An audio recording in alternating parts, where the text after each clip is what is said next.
নমস্কাৰ। শৰীৰৰ যিকোনো গাঁঠি বা সন্ধিত পতা হ'লে তাক গাঁঠিৰ বাত বা আৰ্থ্ৰাইটিছ বুলি কোৱা হয়। আক্ৰান্ত সন্ধিবোৰ ক্ৰমান্বয়ে ফুলি ৰঙা পৰে, অসহ্য বিষ হয়, সন্ধিৰ বিসংগতি আৰু শেষত সন্ধিবোৰ লৰচৰ কৰিব নোৱাৰা হয়। আৰ্থ্ৰাইটিছ মানৱ জীৱনত এক অভিশাপস্বৰূপ। মানৱ দেহক ভিতৰি ৰোগীয়া কৰি তোলা বিভিন্ন ৰোগসমূহৰ তুলনাত ই অত্যাধিক গম্ভীৰ, যাৰ বাবে ৰোগীয়ে আজীৱন বিষ বেদনাত কেঁকাই থাকিব লগা হয়। কেঞ্চাৰ আৰু হৃদৰোগ প্ৰাণঘাতক হৈ উঠে যদিও আৰ্থ্ৰাইটিছে মানুহক পংগু কৰি তুলিব পাৰে। আৰ্থ্ৰাইটিছ বিভিন্ন প্ৰকাৰৰ আছে। শিশুৰ পৰা বৃদ্ধলৈকে এই ৰোগত আক্ৰান্ত হ'ব পাৰে।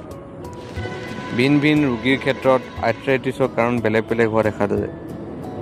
যদি এই ৰোগক সঠিক সময়ত চিনাক্ত কৰি উপযুক্ত চিকিৎসা কৰা নহয়, তেনেহ'লে ই তিল তিলকৈ ৰোগীক মৃত্যুৰ মুখলৈ লৈ যায়। আয়ুৰ্বেদত আৰ্থ্ৰাইটিছক বাত ব্যাধি বুলিও কোৱা হয়।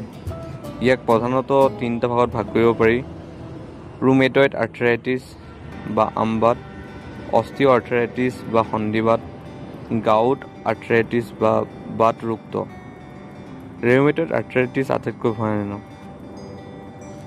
ই ৰোগৰ উৎপত্তিৰ কাৰণ আজিও জানিব পৰা হোৱা নাই আৰু এলোপেথিক চিকিৎসা বিজ্ঞানতো এইবিধ ৰোগৰ কোনো বিশেষ ফলদায়ক চিকিৎসা নাই। কিন্তু এই কালান্তক ৰোগবিধৰ পৰা আয়ুৰ্বেদ চিকিৎসাৰ সহায়েৰে আৰোগ্য লাভ কৰিব পাৰি। ই এবিধ অট'ইমিউন ব্যাধি। এইবিধ আৰ্থ্ৰাইটিছ দেহৰ ৰোগ প্ৰতিৰোধক প্ৰক্ৰিয়াটোক আক্ৰমণ কৰি অকামিলা কৰি শৰীৰৰ বিৰুদ্ধে এণ্টিবডি উৎপন্ন কৰে, যাৰ বাবে ৰোগীয়ে পংগুত্বক সাৱটি ল'ব লগা হয়। ই এবিধ চিৰকাল ভুগিবলগীয়া ব্যাধি। শৰীৰৰ সৰু সৰু গাঁঠিবোৰৰ পৰা আৰম্ভ কৰি ক্ৰমান্বয়ে বৃহৎ গাঁঠিবোৰ আক্ৰান্ত হয়। আমাৰ দেশৰ জনসংখ্যাৰ প্ৰায় 1 পৰা 2% ৰুমেটইড আৰ্থ্ৰাইটিছৰ চিকাৰ হয়। ইয়াৰ লক্ষণসমূহ হৈছে: এই ৰোগত পুৰুষসকলতকৈ মহিলাসকল বেছি পৰিমাণে আক্ৰান্ত হয়। এইবিধ ৰোগৰ পূৰ্বৰ ৰূপ হিচাপে প্ৰথমে গা বেয়া লগা, জ্বৰ ভাৱ হোৱা, হজম শক্তি কমি যোৱা, শৰীৰৰ ওজন কমি যোৱা, সন্ধিৰ প্ৰদাহ বা গাঁঠিৰ জঠৰতা দেখা যায়।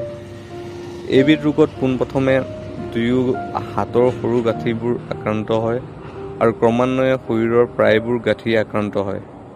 আক্ৰান্ত গাঁঠিবোৰ ফুলি উঠে, অসহ্য বিষ, স্থানীয় উত্তাপ বৃদ্ধি হয়। এইবিধ আৰ্থ্ৰাইটিছৰ গাঁঠিৰ উপৰি শৰীৰৰ অন্যান্য অংগ যেনে হৃদযন্ত্ৰকো বিকৃত কৰে। উঠা বহা আৰু লৰচৰ কৰিবলৈ অত্যাধিক কষ্ট হয়। এই ৰোগবিধে বংশানুক্ৰমে প্ৰভাৱ বিস্তাৰ কৰা দেখা যায়। এই ৰোগবিধ হ'লে কি কি বস্তু খাব লাগে, খাব নালাগে? বাত ব্যাধিৰ পৰা আৰোগ্য লাভ কৰিবলৈ খোৱা আহাৰৰ ওপৰত অধিক গুৰুত্ব দিব লাগে, কিয়নো খাদ্যই ৰোগ প্ৰতিৰোধ আৰু উপশমত সহায় কৰে।